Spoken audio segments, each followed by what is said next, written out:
Hi, welcome to Wedding Planning Wednesdays. I realized I thought I was live and I never pressed the go live button. And my husband just texted me and said, I don't think you're live, babe. So thank you, John. I think I'm live now. Honestly, I'm glad I got a do-over because A, I'm running really late right now, but also I was talking for 6 minutes. And I wish I had recorded that. I wasn't recording, but a lot of things happened in the 6 minutes. Like my mic popped off, and then also it was a rough start. So I'm kind of glad that I got to restart. But anyway, welcome back to Wedding Planning Wednesdays. It's hump day, my favorite day of the week. This week has felt a little bit off to a slow start. Last weekend was John's birthday, and it was a celebratory one. And sometimes after celebratory times, the days after are a little bit tiring, or I feel a little bit tired. So just kind of dealing with that. But obviously, I love these Wednesdays because I get to show up every week, and it's a commitment that I've made to myself and to my growing, slowly but surely, audience out there. I did gain a few more subscribers this week, so I'm really, really thankful that you're here, and I hope that you've been finding my content helpful and educational. And I don't know, I try to have a little fun with it, but sometimes I'm so serious. So I'll try to keep it light and fun too, because that's how I want wedding planning to feel in general. So today I did want to talk about just how I always start with a little something that brightens up my day, or not my day, but just enhances my life. And I did just come across a bunch of scented candles. And this one is called Kush by a brand called Boys Smells. And it looks like it's a Los Angeles based candle company. And so I've just been really into just relaxation. I've been lighting candles while I'm in the shower, just to give a little sense of that reset energy, and which is something that I just feel like I need a decent amount of the time, or just kind of consistent reminders. But yes, if you're new here, my name is Jane Yu. I am the host of Wedding Planning Wednesdays. I go live every Wednesday, and I am a wedding planning expert who aims to bring you wedding planning advice and education as you're planning your wedding. Whether you're getting married now, or maybe you're looking to get engaged, or maybe you're just a wedding enthusiast, I'm so glad that you're here. And I really love supporting my engaged couples from beginning to end, really helping them focus on intentional details and personalization to tell their story at their wedding. If you need a checklist or a free guide to help you get started, I've linked one down below. You can also access it. It's called tinyurl.com/bestweddingguide. It's a little checklist that I put together. It's a PDF that's a part of my digital wedding planner as well. So you can check all of those out in the links below. So let me actually get started today. If you watched last week's video, I kind of left it at I didn't know what I was going to talk about this week because I just hadn't come up with the next topic. But after just reading things online, and I was also listening to a podcast about these three friends, they talk about just all random things. And they were just talking about how all the things they hate about being a bridesmaid, which it was funny. But then it just got me thinking about the reality of being a bridesmaid, and also a bride who asks people to be their bridesmaid.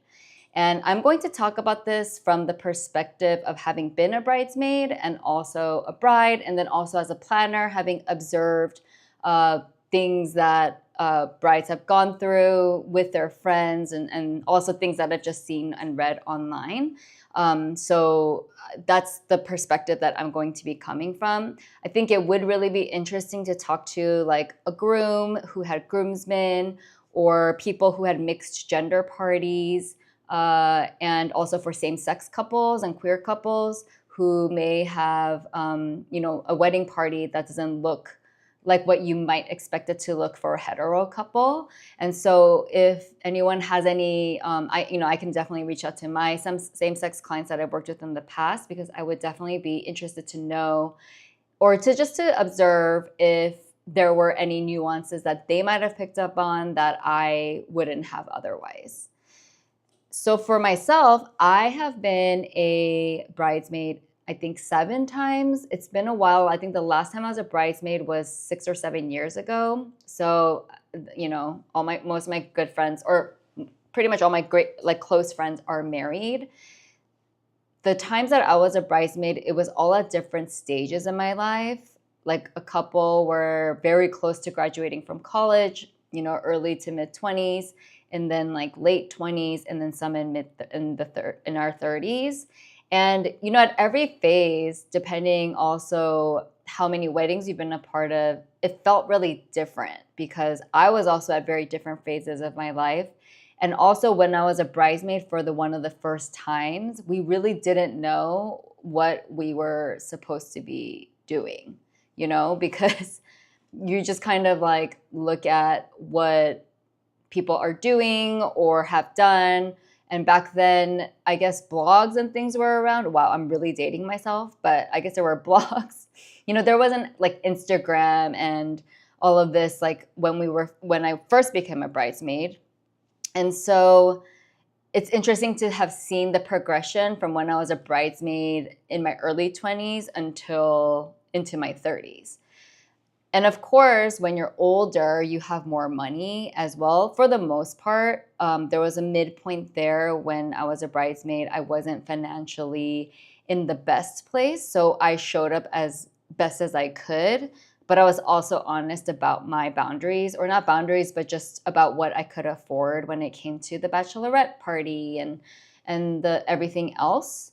And so I do want to take you a little bit through about what I personally think a good bridesmaid or a good friend is in that regard. And also from the bride's point of view, like how you can be the best bride you can be to your friends who are showing up for you. So I think a lot of it goes both ways. I'm going to start with what I think is considered like bridesmaid duties and how you can best show up.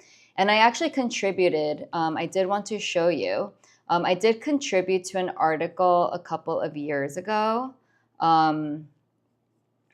to a, what is that called? Sorry, or maybe I can't show you, but I did want to show you, I linked it below. It's on brides.com, and it was myself and another planner who contributed to this article about just key duties that we thought a bridesmaid, should be aware of. And it's 17 key bridesmaid duties, but I wanted to give more of the broad strokes today. And so the first thing I think is, this is literally what I say. I feel like sometimes I'm repeating myself, but be honest. I think the worst thing that you can do as a bridesmaid is feel cornered or feel forced into saying yes to something that your heart wasn't there for. Maybe you financially couldn't show up, and then it just really stresses you out, and then it just puts a whole damper like on the wedding like itself, and also some strain on your relationship with your friend. And so looking back, there is no one I would have really said no to. Maybe one person that I didn't feel like I was super close to, and so maybe that person I may not, if I was asked again now, maybe I would not say yes. And, to be honest, some bridesmaids or a couple people I was a bridesmaid for, like early on, didn't ask to be a bridesmaid, and I actually hadn't kept in touch with them at all. They weren't even at my wedding. And, this just goes to show life happens. But as a bridesmaid, I think it's really important to be honest and communicative. If the bride asks you and you say yes, but there's just certain things you can't show up for whatever reason, I think just talking to them about it is the best thing you can do. More often than not, the bride will understand. If you're really good friends, talking it out is always to me the best thing that you can do. Okay. I've definitely seen stories about people doing that. I don't know what the approach was, but some people might not like it, but at least you know that you tried your best. So there was a friend of mine who when she was getting married, I was just transitioning careers and I was like starting entry level again with work, and I just couldn't afford the bachelorette trip. And I felt so bad, but I offered, because that friend group, we paid for the bride's like flight and hotel and things like that. And so I, of course, chipped in for her portion, but I just couldn't go myself. And so that's kind of like, and she accepted that because she understood where I was coming from. And so I think it's just best policy. Honesty is always the best policy. And so that's just what I would say. Or even things like, I think generally being positive and supportive is definitely the way to go. But if something is truly making you uncomfortable, like maybe you have a different body type than all the girls, and the dress that they're looking at is going to be really uncomfortable for you, then I think have a conversation about it. I think it's totally fair. I don't feel like just because you're a bridesmaid, you have to be a yes woman or yes person. You can, to reason. Like, I think if something's making you feel uncomfortable, you should definitely voice what you're thinking. The second thing is, I brought this up, just generally be supportive. Every bride is going to be different. Some people are going to want you to help. Some people are not going to want your opinion. And so I think just letting them know that you're there, and maybe you go to dress appointments with them, or just asking, the action of asking or telling them that you're there for them, I think goes such a long way. And so that's what I mean by being supportive. Again, not just being like, yes, yes, yes, but just letting them know that you're there emotionally even. Sometimes people have a hard time making decisions and they might ask you for help, but I wouldn't give them completely unsolicited advice because that doesn't always go over well. So I think just being supportive emotionally, just letting them be a shoulder for you to lean on is really important, and I think will go such a long way. The other thing is, being a bridesmaid, you're usually part of a bigger group. Sometimes this group is all friends with each other, sometimes they're not. And so I think dealing with any kind of conflict or issues as they might arise is very important, and knowing how to deal with that. I think it's important to not involve the bride when it doesn't have to. Like, I think that's probably the worst thing that you could do. Most things can be figured out within a group, and I wouldn't try to involve the bride if I was in that bridesmaid group. I would always want to kind of figure it out together. And then if there is an issue that we need her to weigh in on, then maybe, or if there's a decision that has to be made about a location for bridal shower, whatever, I think that's the approach that I would take. I think for me, by the time I got married, most of my friends were married and we were older. And so we had gone through that, the ritual. And so it was pretty easy for me I just trusted them. And that's just also more of my personality, where I would, I don't really have high expectations, but not because I don't think they'll deliver. It's just they're my friends for a reason. And so I trusted them to like do their thing, And so, but I do understand not everyone's like that, and not everyone, might have those similar kind of level of expectations. And so I think it's important to know your friend, know your bride, and try to make decisions based on that, what you think will make her happy. And so those are kind of my broad strokes. There's obviously like prescriptive things that you could do. Like I mentioned, go to her dress appointments with her, or, offer to do things over the weekend. My hope is that, most brides or couples will have a coordinator so they don't have too much to ask of the wedding party themselves. But there's definitely things like, like having a toiletry kit and making sure the makeup artist has that, having tissues ready, like little things like that. There's definitely prescriptive ways that we also talk about in the article that I linked below. But I think just setting the framework with these three things, being supportive, being, positive, and just trying to resolve any kind of issues or conflict within the bridesmaid group, and be honest, just being communicative. And now I want to move on to what I think being a good bride is, or being a good friend in that regard is. I think it's tough because, over the years, uh, weddings have become so, like so much content is out there. And I feel like a lot of people probably feel, especially if you're from like one of the bigger cities, I feel like, I don't know, maybe it's because I see a lot of Los Angeles, a lot of New York content, but two of the bigger cities and obviously more expensive cities. And so people are just always going all out, and I follow a lot of like high end, like big budget planners too. And so a lot of their clients, like, I'm like, I like, just thinking to my wedding, or like if I were to get married again, like that's something I could never afford or do. So I feel like it's really easy to just get caught up in all the things and like want to make the splashiest moments and everything. So I think being a bride is, it's easy to have certain expectations, and you definitely should to a certain degree.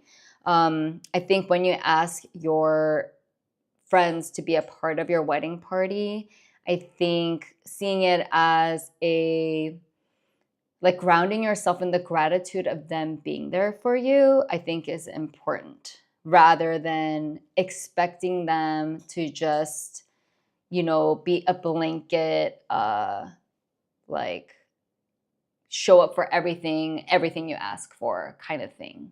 I think a wedding party actually should have looked up the history of a wedding party, because I'm not sure what it is behind that. And I'd be curious to know like what the origin of a wedding party was. Like, what did it mean to be a bridesmaid like back in the day, But I think grounding yourself in being thankful that your friends are going to show up for you. And again, I think it's different. Like if you're the first one getting married out of everyone, I think you do have to have a little bit of grace, for yourself and for your friends, because it's the first time anyone's going to be doing anything of that nature. And so having fun, honestly, and just knowing that your friends are there to celebrate with you and be a part of your day is such a blessing. And I think if you lose sight of that, then all the conflicts, anything that arises, like that's all going to, go sideways for sure. So I think grounding yourself in that is really important. Same as bridesmaids. I would be open and communicative as much as possible. Again, everyone's approaches are different. I'm kind of the personality where I honestly, I love being the center of attention. Okay, I'll say it. I love being the center of attention. And sometimes I pretend like I'm not, but I do love it. And that's probably why I love surprise. I love surprises, just because of the way it makes me feel. It makes me feel so special. But at the same time, I don't love to feel like I'm burdening anyone with anything. So if anyone came to me, I always like to leave the door open to people or friends in situations, just so they know they're not obligated to do certain things, or like, hey, if this is making you uncomfortable, or hey, if there's something that you don't want to do. I like leaving that door open, or giving them a sense of like, oh, they have a choice to do something. I can't recall, like during my wedding, I felt like, I don't know, I hope I was pretty easy breezy, but I felt like it was such a great, smooth like ride. I think like for all my bridesmaids, a couple of them had their second child like during my engagement year. So one couldn't make the bachelorette trip, which was of course sad, but life happens. And I knew that, I was getting married a little bit older. And so people would have families and they would just have things that they would like need to take care of, But the reason I bring this up is because on Reddit, I did see a post, and I didn't dive too far into it, but a bride was a little bit sad that her bridesmaid, one of her bridesmaids, I don't know if it was maid of honor or bridesmaid, but she got pregnant her engagement year, and she was due like 2 weeks before the wedding date. And her bridesmaid was like, I'm definitely going to be there, definitely going to be there, definitely going to be there. But this person was, it seemed upset that, and maybe they weren't conveying it correctly, but this person seemed upset that this person chose to get, or not chose to get pregnant, but wasn't not trying because of their wedding. And I don't know if that was the right interpretation, but let's just say for the sake of this video, it was. Like if she was upset about her friend like not using protection or whatever, and not trying to make sure that she wouldn't get pregnant before the wedding. And I thought that was a little bit unreasonable. And I think people's lives don't just stop because like I'm getting married or someone's getting married, and you kind of have to deal with things as they come up. I think it was amazing for the bridesmaid to, I think it was like her 4th or 5th kid or something like that. That's what it said in the post. And I feel like by the time you're on like kid number 3, 4, 5, like you know yourself, like you know your body, and that's why she was saying she's going to be there. And I thought it was really great of her to be like, I'm definitely going to be there, even though I'm like, like 8 months pregnant or whatever. And so I think I just wanted to give that example because everyone is at different phases in their life, and you can't really see it or view it as like a one-to-one trade. You know what I mean? Like, let's say, there's a friend group of like 6 of us, and like 5 of us get married and one person doesn't. That one person doesn't really get like that, the treatment of like being a bride and like doing all the wedding things. Or if someone chooses not to be a mom, where I am child-free by choice.